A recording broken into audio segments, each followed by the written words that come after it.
Disclaimer, यह कहानी पूरी तरह काल्पनिक है, जिसे सिर्फ मनोरंजन के लिए एडिट और अनुवादित किया गया है। इसमें दिखाए गए सभी पात्र, स्थान और घटनाएं लेखक की कल्पना का हिस्सा हैं। किसी भी व्यक्ति, परंपरा या समुदाय को ठेस पहुंचाना हमारा उद्देश्य नहीं है। और हाँ दोस्तों, अगर आप नाइट स्टोरीज पर नए हैं तो दिल से लाइक करें, सब्सक्राइब करना ना भूलें और हर नई कहानी की अपडेट सबसे पहले पाएं। टेलीग्राम ग्रुप का लिंक डिस्क्रिप्शन में है, जरूर ज्वाइन करें। लेकिन हमला आधे रास्ते में विक्रम सिंह ने रोक लिया, उसकी शक्ति को उसके अंदर रोक लिया जिसे बाहर नहीं निकाला जा सका। जिस क्षण तलवार टूटी, उसकी शक्ति उसके अंदर विस्फोट हो गई, उसकी नाड़ियों को तोड़ दिया।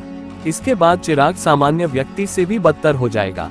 यह आदमी पूरी तरह बर्बाद हो चुका था। अब परिणाम पूरी तरह अप्रत्याशित था। प्रताप प्रदेश का 8वां रैंक वाला 3 ब्लेड चिराग अपनी कीमती तलवार निकालकर निहत्थे विक्रम सिंह के खिलाफ एक चाल में हार गया। यदि यह घटना फैल गई तो दुनिया में कितने लोग इस पर विश्वास करेंगे।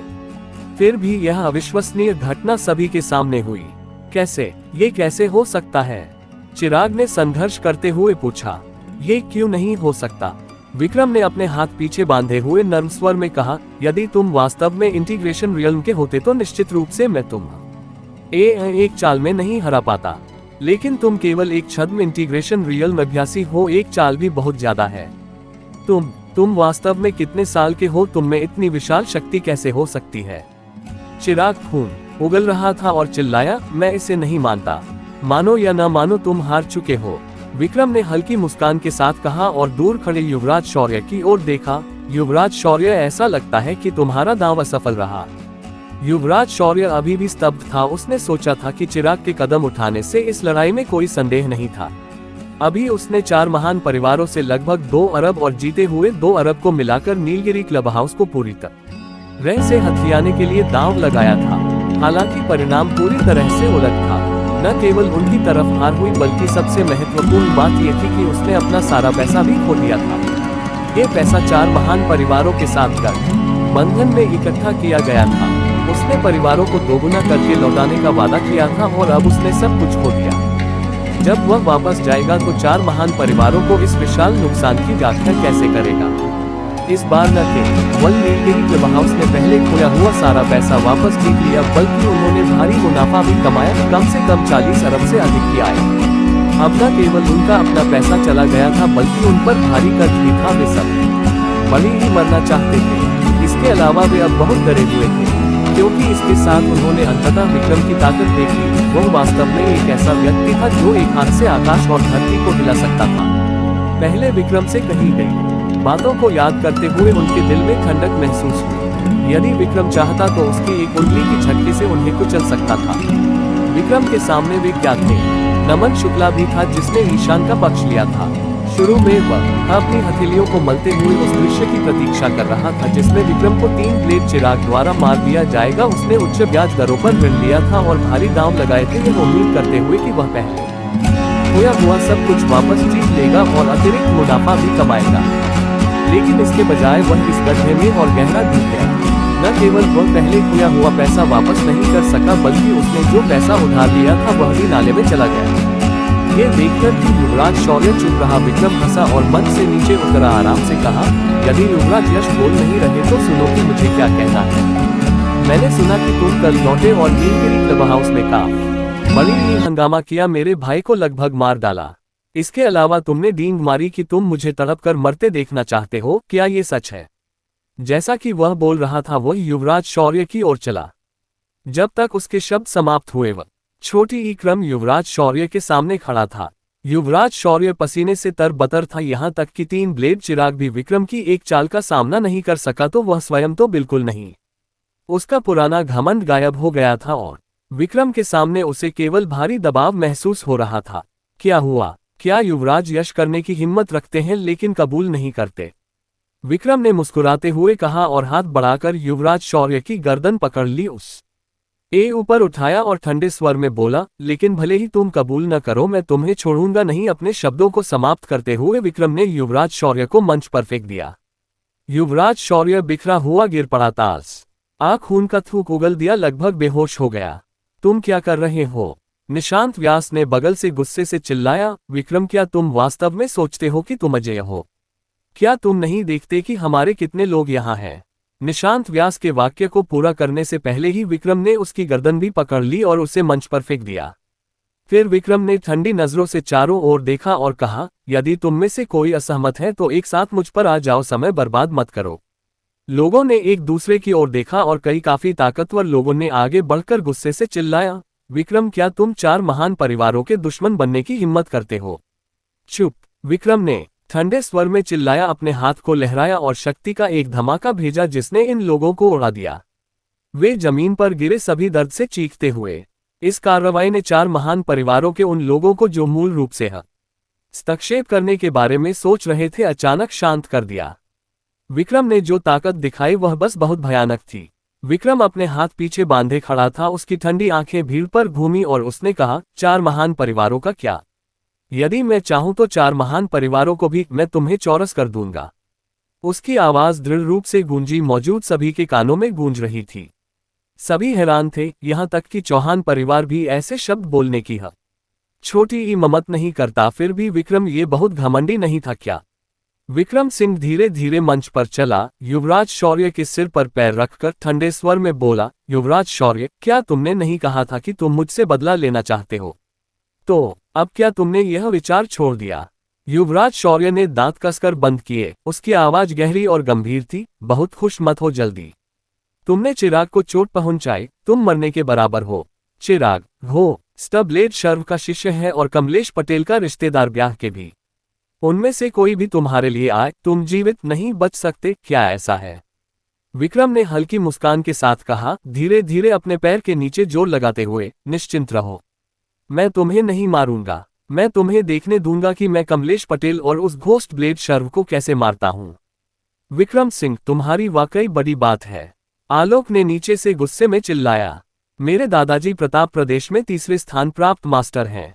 तुम क्या हो जो मेरे दादाजी से अपनी तुलना करो? तुम पूछते हो मैं क्या हूं? विक्रम ने मुस्कुराया, फिर अचानक आलोक के चेहरे पर एक तमाचा मारा, उसे उड़ा दिया। आलोक ने मुंह से खून उगला, उसके शरीर की नाड़ियां बड़ी हद तक टूट गईं। विक्रम ने उसे अपंग कर दिया था। बगल में खड़ा अरुण पटेल चौंक गया। उसने विक्रम की ओर देखा, उसकी आवाज कांप रही थी, विक्रम सिंह, क्या तुम बहुत दूर नहीं जा रहे? पटेल परिवार का तुमसे कोई बैर नहीं। क्या तुम्हारा हमला बहुत कठोर नहीं है? वाकई पटेल परिवार और मेरा सचमुच कोई बैर नहीं। विक्रम ने धीरे से सिर हिलाया। अचानक उसका चेहरा ठंडा हो गया, उसकी आवाज गहरी, यदि कोई बैर नहीं तो तुम मेरे लिए क्यों आए? नीलगिरी क्लब हाउस में मेरे सारे शेयर, फिर भी तुमने नीलगिरी क्लब हाउस को खाली करने की कोशिश की। क्या ये जानबूझकर मुझ पर निशाना साधना नहीं है? इसे ध्यान में रखते हुए कोई बैर की बात कैसे हो सकती है? अरुण पटेल निरुत्तर हो गया। ये युवराज शौर्य था जिसने इस मामले में मदद के लिए उनसे भारी रकम खर्च की थी। नीलगिरी क्लब हाउस से निपटकर पटेल परिवार बड़ी रकम प्राप्त कर सकता था और वे कानपुर में अपना प्रभाव बढ़ा सकते थे। ये पटेल परिवार का असली लक्ष्य था। हालांकि किसने सोचा था कि विक्रम सिंह इतना सख्त ताश का पत्ता होगा? अगर उन्हें ये पता होता तो वे इस मामले में बिल्कुल नहीं पड़ते। और अब विक्रम को नाराज करने के बाद ये संदिग्ध था कि क्या वे यहां से सुरक्षित निकल पाएंगे।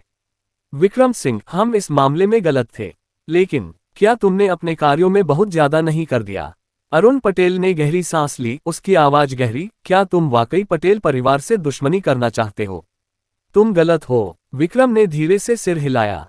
मैं तुम्हारे पटेल परिवार से दुश्मनी नहीं करना चाहता, मैं तुम्हारे पूरे पटेल परिवार को पूरी तरह खत्म करना चाहता हूं। वापस जाओ और कमलेश पटेल को बता दो कि उसे अब मेरे पास आने की जरूरत नहीं। जल्द ही एक दिन मैं स्वयं प्रांतीय राजधानी में उसे ढूंढने जाऊंगा। इस मामले का अंत होना चाहिए। सभी लोग हैरान थे। पटेल परिवार जैसे विशालकाय के खिलाफ विक्रम वास्तव में उन्हें चुनौती देने की हिम्मत करता था। उसे कितना आत्मविश्वास होना चाहिए। अरुण पटेल का चेहरा पीला पड़ गया। इतने लंबे समय में किसी ने भी पटेल परिवार के लोगों से इस तरह बात करने की हिम्मत नहीं की थी। विक्रम पहला था और फिर भी वह आधा शब्द भी असहमति का नहीं बोल सका। विक्रम की नजर फिर से युवराज शौर्य पर पड़ी, उसकी आवाज ठंडी, तुम जीवित रहकर मुझे पटेल परिवार को खत्म करते देख सकते हो, लेकिन मृत्यु को माफ किया जा सकता है, जीवित सजा से बचाव नहीं है। मेरे दुश्मन बनकर तुम्हें सबसे बुरे परिणाम के बारे में सोचना चाहिए था। ये कहकर विक्रम ने हाथ बढ़ाया और युवराज शौर्य की गर्दन पकड़ ली, जोर से दबाया। युवराज शौर्य ने एक भयानक चीख निकाली, उसका पूरा शरीर तुरंत नर्म पड़ गया। तुमने मेरे साथ क्या किया? युवराज शौर्य ने कांपते हुए पूछा। विक्रम ने आराम से कहा, मैंने तुम्हारी मुख्य नाड़ी काट दी, अब तुम्हें अपनी बाकी जिंदगी व्हीलचेयर में बितानी पड़ेगी। पूरा स्थान स्तब्ध था। ये सक्सेना परिवार का बड़ा युवराज शौर्य था। क्या विक्रम को सक्सेना परिवार की बिल्कुल परवाह नहीं थी? तुम बहुत निडर हो, युवराज शौर्य ने कांपते स्वर में कहा। निर्दयी, विक्रम ने हल्के से मुस्कुराया। युवराज शौर्य, अगर आज मैं यहाँ लेटा होता तो क्या तुम मुझे जीवित रहने देते? युवराज शौर्य तुरंत निरुत्तर हो गया। जैसा कि विक्रम ने कहा था, वह विक्रम को मारने के दृढ़ इरादे के साथ आया था। अब जब वे हार गए थे, विक्रम का उसे न मारना पहले से ही काफी दयालु था। कानपुर के 4 महान परिवारों के लोग नीचे उतरो, विक्रम ने ठंडे स्वर में आदेश दिया। 4 महान परिवारों के लोग एक दूसरे की ओर देखे। उनकी आंखों में डर साफ दिख रहा था, लेकिन उनके पास हिम्मत जुटाने के अलावा कोई चारा नहीं था। युवराज शौर्य को उठाओ और निकल जाओ, विक्रम ने ठंडे स्वर में कहा। हाँ, और अपने बड़ को बता देना। अगर 4 महान परिवार इस परिणाम से संतुष्ट नहीं हैं, तो वे मेरे पास आने के लिए स्वागत हैं। मैं, विक्रम सिंह, इंतजार करूंगा। भीड़ ने सिर झुका लिया। बोलने की हिम्मत नहीं थी। इस क्षण इस शैतान को भड़काने की हिम्मत किसमें थी? जब 4 महान परिवारों के लोग चले गए तो स्थान पर हंगामा मच गया। जिन लोगों ने पैसे खोए थे वे शुरू में कुछ असंतुष्ट थे, लेकिन अब एक भी व्यक्ति शिकायत करने की हिम्मत नहीं करता था। वे वास्तव में विक्रम से सचमुच डर गए थे। जब ये लोग शोरगुल के साथ जाने की तैयारी कर रहे थे, राकेश, आहान, अमित द्विवेदी और हेमंत भी चुपके से जाने की तैयारी कर रहे थे। वे नीलगिरी क्लब हाउस पर निशाना साधने के इरादे से आए थे, लेकिन अब स्थिति को देखते हुए यहां रुकने की हिम्मत किसमें थी? वरिष्ठ राकेश, आप चारों को काफी जल्दी है ना? अचानक विक्रम ने पुकारा। चारों के शरीर तुरंत सख्त हो गए, खासकर राकेश, जिसने अभी अभी विक्रम से बैर बनाया था। एक पल की खामोशी के बाद चारों ने एक साथ सिर घुमाया। उनके चेहरे पर सब मुस्कुराते हुए, जरा भी असंतोष का कोई संकेत नहीं था। मास्टर विक्रम, हमारे पास कुछ काम है। मुक्केबाजी का मैच खत्म हो गया है तो हम अब वापस जा रहे हैं, राकेश ने हकलाते हुए कहा। जब आप यहाँ हैं तो थोड़ा और क्यों नहीं रुकते? विक्रम ने उदासीन भाव से कहा। शेखर भाई, का शानदार प्राइवेट रूम की व्यवस्था करें। मैं आज मेजबान हूं और मैं 4 वरिष्ठों को ऊपर बैठने के लिए आमंत्रित करता हूं। चारों ने एक दूसरे की ओर देखा। कोई भी ऊपर नहीं जाना चाहता था, लेकिन विक्रम की अवज्ञा करने की हिम्मत किसमें थी? कृपया। 4 वरिष्ठ, शेखर ने चारों पुरुषों से मुस्कुराते हुए कहा। प्रताप प्रदेश में कानपुर के ईशान 7 शीर्ष नेताओं में सबसे नीचे था। कानपुर को अक्सर इन लोगों ने तंग किया था। शेखर स्वयं इन चारों के दबाव में रहा था, और अब जब अवसर आया था वह बिल्कुल खुश था। इस समय सागर, अनूप और नकुल भी प्रवेश द्वार की ओर बढ़ रहे थे। जैसे ही वे बाहर निकलने वाले थे, कुछ लोगों ने उन्हें रोक लिया। एक व्यक्ति ने कहा, क्षमा करें सज्जनों, लेकिन युवराज विक्रम ने आदेश दिया है कि जब तक आप यहाँ किए गए कर्ज को नहीं चुकाते, आप नहीं जा सकते। शायद आप पहले निचली मंजिल पर बैठना चाहेंगे। तीनों के चेहरे तुरंत पीले पड़ गए। उन्होंने यहाँ काफी रकम खो दी थी, और इससे भी महत्वपूर्ण, उन्होंने विक्रम को गंभीर रूप से नाराज किया था। अगर वे पीछे रह गए तो क्या उनकी खाल नहीं उतारी जाएगी? लेकिन इस समय तीनों रहना नहीं चाहते थे, फिर भी वे जा नहीं सकते थे। उनके सामने वाले लोग कठोर किरदार थे जो तलवार के बल पर जीते थे। वे उनकी अवज्ञा कैसे कर सकते थे? तभी तिया बाजाज, पार्थ और अन्य लोगों के साथ आए। सभी हाल की लड़ाई के बारे में उत्साह से चर्चा कर रहे थे। सागर ने अचानक उन्हें जीवन रक्षा की तरह देखा और जल्दी से पुकारा, पार्थ, पार्थ। पार्थ ने मुड़कर देखा। उसका चेहरा बहुत ठंडा था। सागर ने पहले उससे जो शब्द कहे थे, उनसे वह काफी गुस्सा थी। सागर भी बहुत शर्मिंदा थी, लेकिन इस समय उसके पास कोई और रास्ता नहीं था। पार्थ, अभी मुझे माफ करना, मैं बकवास कर रही थी। हम अच्छी सखियां हैं, तुम मेरी मदद कर सकती हो, कृपया मेरी मदद करो। कांपते हुए सागर ने कहा, मेरे पास सचमुच कोई पैसा नहीं है। आज युवराज विक्रम ने इतना जीता, कई 10 अरब, वह उसे मेरे थोड़े से कर्ज की परवाह नहीं होगी ना? पार्थ, क्या तुम युवराज विक्रम से गुहार लगा सकती हो, उनसे कह सकती हो कि मुझे छोड़ दे कृपया? सागर, अगर मुझे सही याद है तो तुमने पहले ऐसा नहीं कहा था, पार्थ ने ठंडे स्वर में कहा। क्या तुमने नहीं कहा था कि अगर मैं जमीन पर घुटने टेककर तुमसे भीख मांगूं तो भी तुम मुझे ध्यान नहीं दोगी? अब क्या तुम लोगों के साथ दोमुहा व्यवहार करती हो? अगर तुम जीत जाती तो मैं घुटने टेककर भीख मांगती तो भी कोई फर्क नहीं पड़ा। अब जब तुम हार गई हो तो तुम भावनाओं की बात करना चाहती हो। सागर, क्या हम कभी वाकई इतनी करीब थी? सागर का चेहरा पीला पड़ गया। अभी अभी उसने जो कहा था उसे याद करके उसे खुद को पीटने की तीव्र इच्छा हुई। पार्थ के साथ पहले अच्छा रिश्ता था। हालांकि वह थोड़ी सी घमंडी थी, पार्थ ने हमेशा उसका अच्छे से ख्याल रखा था। उनके रिश्ते और पार्थ व विक्रम सिंह के बीच के संबंध को देखते हुए पार्थ के एक शब्द से वह जो पर ऐसा हारी थी वह कुछ भी नहीं था। इसके अलावा वह इस अवसर का उपयोग युवराज विक्रम जैसे व्यक्ति के करीब आने के लिए कर सकती थी जो बाधाओं को तोड़ता था, भविष्य में हर पहलू में उसका प्रभाव और प्रतिष्ठा सुनिश्चित करता। लेकिन अब ये सब सवाल से बाहर था। पहले विक्रम को कही गई अपमानजनक बातों को याद करके जैसे उसे गंवार और औरत के सहारे जीने वाला या निकम्मा कोई नहीं कहना, वह शर्म और डर से भर गई। क्या बोले हुए शब्द वापस लिए जा सकते हैं? पार्थ इस तरह के व्यक्ति से क्या बात करनी? तिया बजाज ने कहा। जब वे ऊपर होते हैं तो तुम्हें सखी नहीं मानते। जिस क्षण वे नीचे आते हैं वे तुरंत भावनाओं की बात शुरू कर देते हैं। क्या यही सखियां होती हैं? तुम लोग इन्हें ऊपर ले जाओ और इनका अच्छे से ख्याल रखो। खासकर इस अनूप की, उसकी जुबान बहुत तेज है, मेरे लिए उसके सारे दांत तोड़ दो। ये अनुयायी सभी जानते थे कि तिया बजाज और विक्रम सिंह का अच्छा रिश्ता था। तिया ने जो कहा वह एक शाही फरमान के समान था। मिस बजाज निश्चिंत रहें, जल्द ही मैं उसके दांत आपको दिखाने लाऊंगा। एक अनुयायी ने झुककर मुस्कुराते हुए कहा। दांतों में क्या देखना, कितना घ छोटी इनोना। तिया ने बेपरवाही से हाथ हिलाया। उन्हें टॉयलेट में बहा दो। जी मैम, अनुयायी ने तुरंत सिर हिलाया। अनूप के होंठ कांपने लगे। उसने पहले तिया को अपमानित किया था, उसे घटिया व्यक्ति कहा था और अब उसे इस दुर्दशा का सामना करना पड़ रहा था। वह और क्या कह सकता था? अंत में सागर, अनूप और नकुल को ऊपर ले जाया गया और उनके साथ जो होना था वह उनकी समस्या थी। इन छोटे खिलाड़ियों के लिए विक्रम सिंह इनसे परेशान नहीं हो सकते थे, लेकिन इसका मतलब यह नहीं था कि वह उन्हें आसानी से छोड़ देगा। सागर ने यहाँ 3-4 लाख उधार लिए थे, नकुल ने 3-4 लाख और अनूप ने कई लाख। ये पैसा उनके परिवारों से आना होगा। अगर वे इसे नहीं दे सकते थे तो निश्चित रूप से वे जा नहीं सकते थे। रिहाई के लिए पैसे देने के बाद उनके परिवार उनके साथ कैसे निपटेंगे, यह विक्रम की चिंता नहीं थी।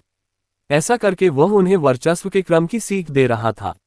ऊपरी कमरे में सभी बॉस केशव जायसवाल और अन्य लोग, जिनमें नमन शुक्ला के लोग शामिल थे, एकत्र थे। केशव जायसवाल गंभीर रूप से घायल थे, लगभग सोफे पर लेटे हुए लगातार खांस रहे थे।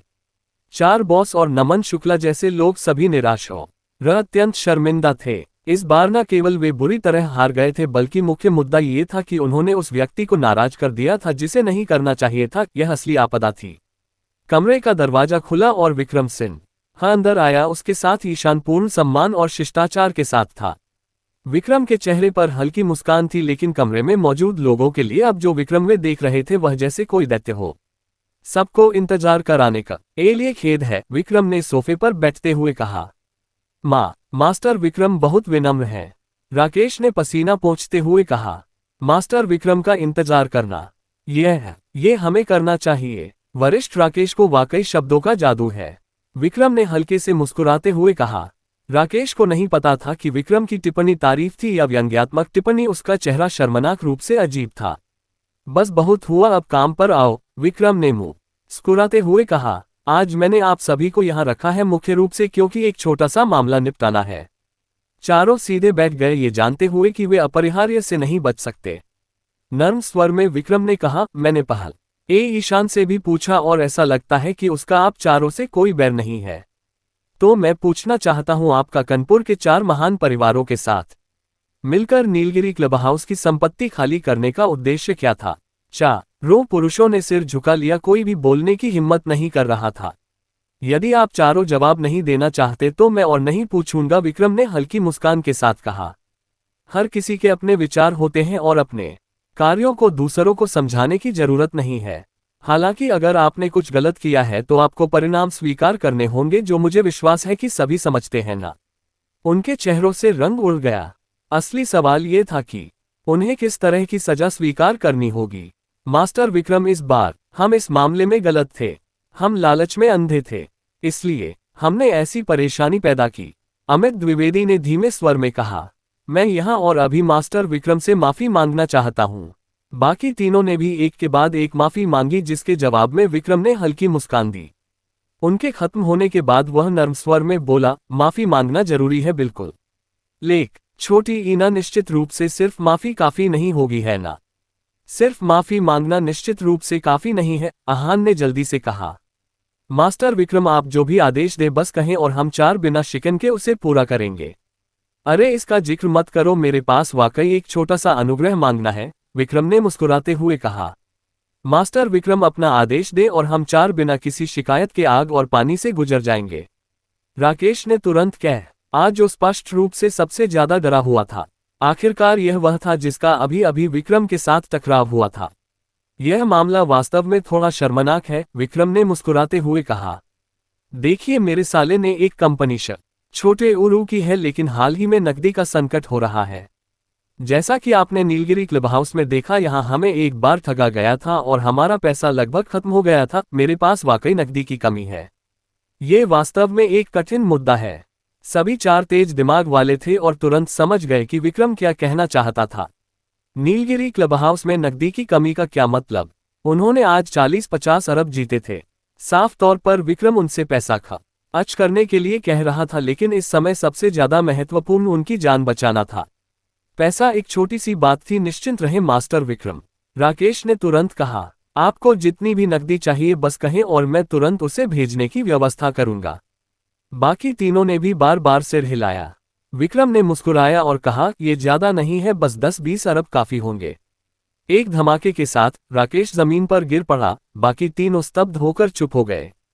कमाल है, तुम्हें लगता है तुम कौन सी कंपनी चला रहे हो जिसे 10 अरब की नकदी चाहिए? क्या तुम कोई बहुराष्ट्रीय निगम हो? क्या कोई समस्या है? युवराज विक्रम ने हल्की मुस्कान के साथ पूछा। चारों ने एक दूसरे की ओर देखा। लंबे समय तक चुप रहे, फिर अंत में आहान ने धीमे स्वर में कहा, मास्टर विक्रम, बात बस इतनी है। इतनी बड़ी रकम जुटाना थोड़ा मुश्किल है। आप चारों नेता प्रभावशाली हस्तियां हैं। क्या आपके लिए 5 या 6 अरब निकालना बच्चों का खेल नहीं है? इसमें क्या मुश्किल है? विक्रम ने हल्के से मुस्कुराते हुए कहा। अगर यह वाकई में समस्या है तो मुझे शक होने लगता है कि क्या आप नेतृत्व के काबिल हैं। शायद अब किसी और को आपकी जगह लेने का समय आ गया है। चारों के चेहरे बदल गए, क्योंकि विक्रम सूक्ष्म रूप से संकेत दे रहा था कि अगर वे पैसा नहीं जुटा पाए तो उनकी नेता की स्थिति बदलनी पड़ सकती है। वे फिर से चुप हो गए, यह महसूस करते हुए कि 5 या 6 अरब निकालना वाकई में उन्हें गहरी चोट पहुंचाएगा। उन्होंने सोचा था कि कुछ 10 लाख में मामला निपट जाएगा, लेकिन विक्रम की भूख कहीं ज्यादा बड़ी थी। वे पूरी तरह निचोड़ लिए जा रहे थे। पहले ही उनमें से प्रत्येक ने यहां 2 से 3 अरब खो दिए थे और अब उस पर 5 या 6 अरब और निकालना, वे इसे कैसे संभाल सकते थे? मास्टर विक्रम, इतनी बड़ी रकम की व्यवस्था कर ना वाकई मुश्किल है, अमित द्विवेदी ने भी गंभीर स्वर में कहा। आप सभी खुद जानते हैं कि यह मुश्किल है या नहीं। मैं इस बात को लंबा नहीं करूंगा, विक्रम ने अमित के कंधे पर थपथपाते हुए मुस्कुराकर कहा। ऐसा करते हैं, मैं आपको कुछ दिन सोचने के लिए देता हूं। एक बार जब आप फैसला कर लें, मुझे जवाब देना, ठीक है? चारों ने एक दूसरे की ओर देखा और सिर हिलाया। इस जगह से निकल पाना सबसे जरूरी था, बाकी सब बाद में देखा जाएगा। इसके अलावा उनकी नजर में चूंकि विक्रम ने कमलेश पटेल को नाराज किया था, वह मृत्यु को दावत दे रहा था। एक बार जब वे लौटेंगे, कमलेश पटेल बदला लेने आ सकता था। यह अभी तय नहीं था कि विक्रम उस समय तक जीवित रहेगा भी या नहीं, तो यह मामला इंतजार कर सकता था। 4 बॉसों को जाने देने के बाद विक्रम ने आखिरकार अपना ध्यान केशव जायसवाल और बाकियों पर केंद्रित किया। उसकी नजर उन पर घूमी और अंत में नमन शुक्ला पर टिक गई। नमन शुक्ला का चेहरा अति शर्मिंदगी का चित्र था। वह एक भी शब्द बोलने की हिम्मत नहीं कर रहा था, सिर झुकाए हुए। खांसने के बाद केशव जायसवाल ने मुश्किल से सीधा बैठने की कोशिश की और कांपते हुए कहा, मास्टर विक्रम, हम पहले हिमालय को नहीं देख पाए और अपराध कर बैठे। मैं यहाँ मास्टर विक्रम से माफी मांगता हूँ। नमन, तुम लोग क्या घूर रहे हो? क्या तुमने अभी तक मास्टर विक्रम से माफी नहीं मांगी? नमन शुक्ला और बाकियों ने जल्दी से झुककर सलाम किया और एक स्वर में कहा, मास्टर विक्रम, हमें खेद है। गुरु केशव, आप वाकई अपनी पतवार संभालने में माहिर हैं, विक्रम ने मनोरंजक मुस्कान के साथ कहा। केशव जायसवाल का चेहरा बदल गया और नाराजगी भरे स्वर में उसने विक्रम की ओर देखते हुए कहा, मास्टर विक्रम, हमने पहले आपको नाराज करने में गलती की, लेकिन आखिरकार हम आपकी मदद के लिए आए थे। हाँ, हम हार गए, लेकिन हम मन नहीं है। इस तरह से हमारे साथ व्यवहार करके क्या आपको नहीं डर कि आप दूसरों के दिलों को ठंडा कर देंगे? अगर यही स्थिति है तो भविष्य में आपके लिए कौन मदद करने की हिम्मत करेगा? मैं आभारी हूं कि आप हमारी मदद के लिए आए, विक्रम ने हल्की मुस्कान के साथ जवाब दिया। लेकिन अगर आप कुछ गलत करते हैं तो परिणाम तो होने चाहिए, है ना? नमन, तुमने मेरे दोस्त को वेश्या की तरह व्यवहार किया। केशव जायसवाल, आप एक गुरु होने के नाते न केवल न्याय को बनाए रखने में विफल रहे बल्कि अपने शिष्य को भी बचाया। क्या हमें इन मामलों को सुलझाना नहीं चाहिए? केशव जायसवाल का चेहरा तुरंत पीला पड़ गया। इस मामले में उसने वाकई नमन शुक्ला को बचाया था। उस समय उसने विक्रम को महत्वपूर्ण नहीं माना था, इसलिए उसे गंभीरता से नहीं लिया। अब जब विक्रम इस घटना के लिए उनसे जवाबदेही मांग रहा था, उसे सचमुच जवाब देने का तरीका नहीं पता था। नमन छोटे उकला ने निश्चित रूप से अनुचित व्यवहार किया था।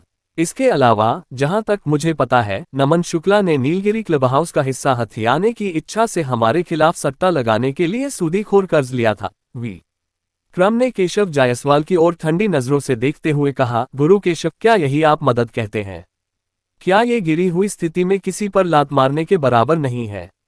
केशव जायसवाल ने पीले चेहरे के साथ नमन शुक्ला की ओर देखा।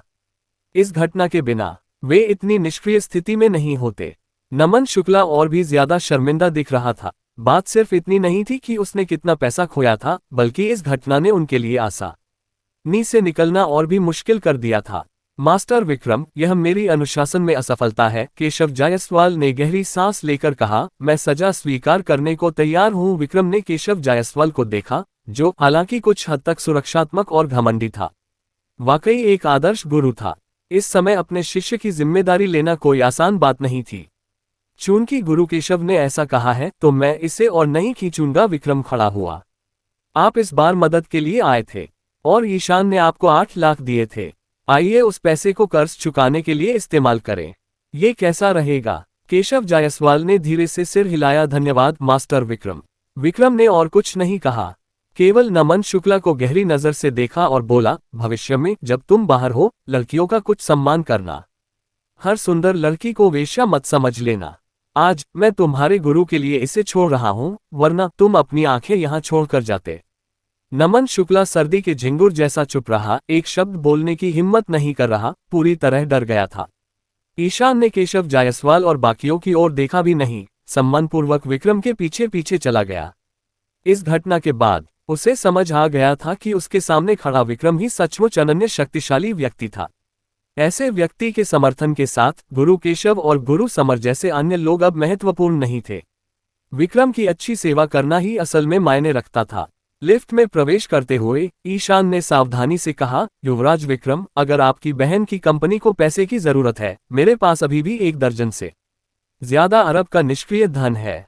आप क्या सोचते हैं? जरूरत नहीं, विक्रम ने हाथ हिलाया। मेरी बहन की कंपनी अभी शुरू हुई है, इसे इतने पैसे की जरूरत नहीं है। 1 लाख भी लंबे समय तक चलेगा। लेकिन चूंकि इन चारों ने हम पर हमला करने की हिम्मत की, उन्हें स्वाभाविक रूप से थोड़ा झंझोरना जरूरी है, वरना भविष्य में हर तरह के नकारा लोग हम पर रौंदने नहीं चढ़ जाएंगे। बिल्कुल, युवराज विक्रम सही कह रहे हैं। ईशान ने बार बार सिर हिलाया, फिर धीमे स्वर में कहा, दरअसल मुझे लगता है कि हमें उन चारों को नहीं छोड़ना चाहिए था। उनके लोगों से पैसा लाकर उन्हें छुड़ाने को कहना चाहिए और फिर हम उन्हें रिहा करते। वरना एक बार जब वे चले जाएं, मुझे शक है कि वे पैसा लाएंगे। सचमुच, विक्रम ने हंसते हुए कहा। मुझे अलग तरह से लगता है। मुझे क्यों लगता है कि वे खुद पैसा लेकर आएंगे? ईशान स्तब्ध रह गया। वह उन चारों को बहुत अच्छे से जानता था। एक बार जब वे अपनी जमीन पर लौट जाएंगे, उनके वापस आकर पैसा देने की संभावना नहीं थी। विक्रम का आत्मविश्वास कुछ ऐसा था जिस पर उसे थोड़ा संदेह था। लेकिन ईशान ने कुछ नहीं कहा। जो कुछ भी उसने देखा था, उसके बाद उसे एहसास हो गया था कि विक्रम ने जो कुछ भी करने का दावा किया, वह उसे पूरा कर लिया था। इसलिए मामला वाकई अनिश्चित था। शायद वे चारों वाकई खुद पैसा लेकर आएंगे। शौर्य सक्सेना को एक समूह वारा हेवनली विला डिस्ट्रिक्ट से बाहर ले जाया गया। उनका चेहरा पूरे समय लोहे जैसा नीला रहा। निशांत व्यास और अन्य लोग शौर्य सक्सेना के साथ साथ चल रहे थे, निराश होकर सिर झुकाए हुए। इस बार एक लगभग निश्चित चीज में इतना बड़ा उलटफेर हो गया, यह उनके लिए बस असहनीय था। हाय, ऐसा लगता है कि हमने वाकई गलत प्रतिद्वंद्वी चुन लिया। लव ने धीमे स्वर में कहा, यह विक्रम सिंह प्रकृति के नियम के विरुद्ध है। हमारे पास उसके साथ मुकाबला करने का कोई रास्ता नहीं है। कानपुर के 4 महान परिवारों के अन्य लोग सहमति में सिर हिलाए। उनकी नजरें एकमत होकर शौर्य सक्सेना की ओर असंतोष के साथ मुड़ी। अगर शौर्य सक्सेना की भागीदारी न होती तो क्या वे ये सब टाल नहीं सकते थे? गहरी सांस लेते हुए शौर्य सक्सेना ने दांत भींचकर कहा, वह बस एक नगण्य नट है। क्या तुम सचमुच मानते हो कि वह अजय है? सभी ने एक दूसरे की ओर देखा। लव ने ठंडे स्वर में कहा, युवराज शौर्य, इस समय पर भी क्या तुम्हें लगता है कि तुम स्थिति को पलट सकते हो? मैं बेतुकी बात नहीं करना चाहता, लेकिन तुम्हारी मौजूदा हालत में तुम्हें अपने बाकी दिन कैसे जीने हैं, इस बारे में सोचना चाहिए। बाकी लोग हंस पड़े। शौर्य सक्सेना, जिनकी मुख्य नारी विक्रम सिंह ने तोड़ दी थी, अब लगभग अपंग थे। यह एक समय का शानदार व्यक्ति अब सभी के लिए उपहास और तिरस्कार का पात्र बन गया था। शौर्य सक्सेना ने भीड़ की ओर एक नजर डाली। उनकी आवाज ठंडी थी, तुम कूड़े के ढेर को क्या जानो? क्या तुम सचमुच सोचते हो कि मैं अब पूरी तरह बेकार हूं? सभी हैरान रह गए। लव ने शौर्य सक्सेना की ओर देखा और कहा, युवराज शौर्य, मुख्य नारी टूटने के साथ चलो यहाँ ईमानदार रहें, इतना गुस्सा क्यों हो रहे हो? शौर्य सक्सेना ने कुछ नहीं कहा, अपने कपड़ों में हाथ डाला और एक दवा की गोली मुंह में डाल ली। गोली निगलने के कुछ ही देर बाद शौर्य सक्सेना के शरीर के चारों ओर एक हल्की बैंगनी चमक शुरू हुई। जल्द ही उनके चेहरे पर निराशा का भाव धीरे धीरे गायब हो गया और वे धीरे धीरे बिना किसी सहारे के खड़े हो गए। सभी स्तब्ध रह गए। ये कैसी गोली थी जिसका इतना चमत्कारी प्रभाव था? गहरी सांस लेते हुए शौर्य सक्सेना ने अचानक अपनी आंखें खोली और लव के चेहरे पर एक तमाचा जड़ दिया।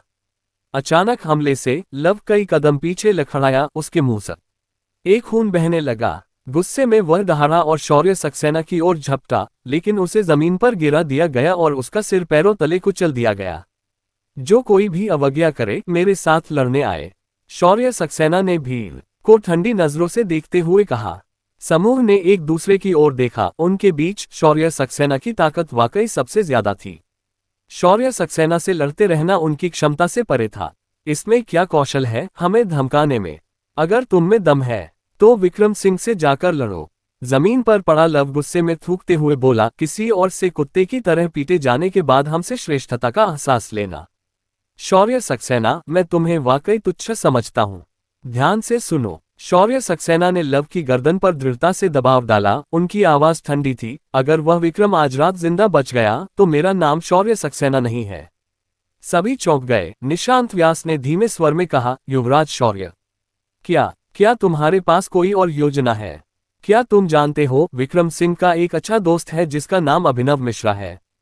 शौर्य सक्सेना ने धीरे धीरे कहा। निशांत व्यास ने तुरंत जवाब दिया, मुझे पता है कमबख्त, यह उसी अभिनव मिश्रा और उस वैष्णवी की वजह से है कि मैंने इस विक्रम सिंह से दुश्मनी मोल ली। मेरे भाई का मामला भी इन 2 व्यक्तियों से शुरू हुआ था, शौर्य सक्सेना ने कहा। इसलिए जब विक्रम सिंह को मारने का समय आएगा, मैं इन दोनों दोस्तों को वहां लाने की योजना बना रहा हूं। उनके सामने ही उन्हें मार डालो। उसे पता चले कि हमारे कानपुर के 4 महान परिवारों के लोग ऐसे नहीं हैं जिनसे छेड़छाड़ की जाए। हालांकि हम आज की लड़ाई हार गए, मैंने इन दोनों को पहले ही पकड़ लिया है। अनुमान लगाओ, तुम्हें क्या लगता है कि विक्रम सिंह क्या करेगा जब उसे पता चलेगा कि ये दोनों पकड़े गए हैं? सभी ने एक दूसरे की ओर देखा और निशांत व्यास ने कहा, विक्रम सिंह निश्चित रूप से इन दोनों को बचाने आएगा, लेकिन क्या ये मुसीबत मांगने जैसा नहीं है? विक्रम सिंह की मार्शल आर्ट्स में इतनी महारत है, हम शायद उसे हरा नहीं पाएंगे। कौन कहता है कि हम इस विक्रम से सीधे सीधे मरने तक लड़ने जा रहे हैं?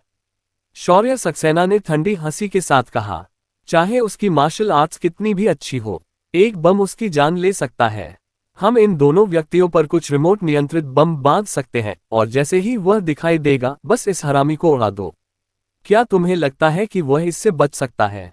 भीड़ पहले तो स्तब्ध रह गई, फिर उनके चेहरों पर उत्साह का भाव आ गया। युवराज शौर्य, तुमने नहीं बताया, ये वाकई एक अच्छा विचार है, निशांत व्यास ने तुरंत कहा। हाँ, उस हरामी की कला अच्छी है, लेकिन वह बम से नहीं बच सकता। बस उसे उड़ा दो और काम खत्म। क्या ये वाकई उचित है? अगर चौहान परिवार को पता चला तो वे निश्चित रूप से हमें आसानी से नहीं छोड़ेंगे। आज जो हुआ, क्या तुम्हें लगता है कि चौहान परिवार अब भी हमारे साथ नरमी बरतेगा? इसके अलावा विक्रम सिंह के बिना चौहान परिवार अपने नुकीले दांत खो देता है और हमारे पक्ष में युवराज शौर्य के साथ कमलेश पटेल शायद चिराग का बदला लेने आएगा। तब तक चौहान परिवार को शायद दया की भीख मांगनी पड़ेगी, तो उनकी चिंता क्यों करें। मुझे लगता है कि युवराज शौर्य की योजना बहुत अच्छी है। सोचो, अगर हम अब इस विक्रम को नहीं मारते तो भविष्य में हमारे 4 महान परिवारों का क्या होगा। कानपुर के 4 महान परिवारों के लोगों को कब ऐसी अपमानजनक स्थिति का सामना करना पड़ा है। यहाँ तक कि झुगी झोपड़ी का एक घृणित व्यक्ति भी हम पर रौंदने की हिम्मत करता है। क्या हम इसे बर्दाश्त कर सकते हैं? हाँ, हमें उसे मारना ही होगा। भीड़ में चर्चा गूंज उठी, लेकिन अंत में सभी ने शौर्य सक्सेना की योजना से सहमति जताई। शौर्य सक्सेना के होठों पर लगातार एक ठंडी मुस्कान थी, जैसे सब कुछ उनके नियंत्रण में हो। वैसे युवराज शौर्य, वो दवा जो तुमने अभी ली थी, वह क्या थी? इसका प्रभाव इतना उल्लेखनीय है? निशांत व्यास ने अचानक पूछा। शौर्य सक्सेना ने गर्व से मुस्कुराया और कहा, ये गोली मुझे मेरे भाई ने दी थी। ये साधना संप्रदाय की एक चमत्कारिक औषधि और दवा है, जिसके स्वर्ग विरोधी प्रभाव हैं। क्या युवराज देव ने वाकई साधना संप्रदाय का दौरा किया था? सभी ने आश्चर्य से कहा। साधना संप्रदाय एक ऐसा संप्रदाय जो सांसारिक क्षेत्र से बाहर मौजूद था, जिसके बारे में अफवाह थी कि इसमें भूमि अमर शामिल थे। सामान्य लोगों के लिए ऐसा संप्रदाय अमरों का प्रतिनिधित्व करता था, जो हमेशा के लिए असंपर्क में थे। युवराज देव ने वाकई साधना संप्रदाय में प्रवेश किया था। कोई आश्चर्य नहीं कि सक्सेना परिवार पिछले कुछ वर्षों में तेजी से प्रभावशाली और अनियंत्रित हो गया था। इससे ऐसा लगता था कि सक्सेना परिवार के पास वाकई ऐसा करने की पूंजी थी। इस खुलासे के साथ भीड़ को शौर्य सक्सेना की योजना पर अब जरा भी संदेह नहीं था। युवराज देव के साधना संप्रदाय में शामिल होने के साथ सक्सेना परिवार निस्संदेह 4 महान परिवारों में अग्रणी बन सकता था। फिर विक्रम सिंह से निपटना क्या मायने रखता था? ऐसे में चलो जल्दी करें और व्यवस्था करें, निशांत व्यास ने उत्साह से भरे हुए कहा। कम भक्त, मैं इस विक्रम को टुकड़ों में उड़ते हुए देखने के लिए और इंतजार नहीं कर सकता। जैसे ही आकाश में अंधेरा छाया, Vikram Singh heavenly villa district से बाहर निकला। तभी उसे एक अज्ञात नंबर से फोन आया। विक्रम सिंह, अगर तुम चाहते हो कि अभिनव मिश्रा और वैष्णवी जिंदा रहें, तो उत्तर बड़ी ही उपनगर में सूर्योदय गोदाम पर आ जाओ। याद रखना, गोदाम नंबर 7, और तुम्हें अकेले आने की इजाजत है। अगर तुम आधा व्यक्ति भी ज्यादा लाए तो तुम उनकी लाश उठाने की प्रतीक्षा करोगे। आज की कहानी आपको कैसी लगी? अगर पसंद आई हो तो लाइक जरूर करें और अपने दोस्तों के साथ शेयर करना ना भूलें। ऐसे ही शानदार और दिलचस्प कहानियों के लिए जुड़े रहिए हमारे साथ नाइट स्टोरीज चैनल पर। सभी नई कहानियों की अपडेट सबसे पहले पाने के लिए हमारा टेलीग्राम ग्रुप डिस्क्रिप्शन में दिया गया है। आपका साथ ही हमारी सबसे बड़ी ताकत है। धन्यवाद।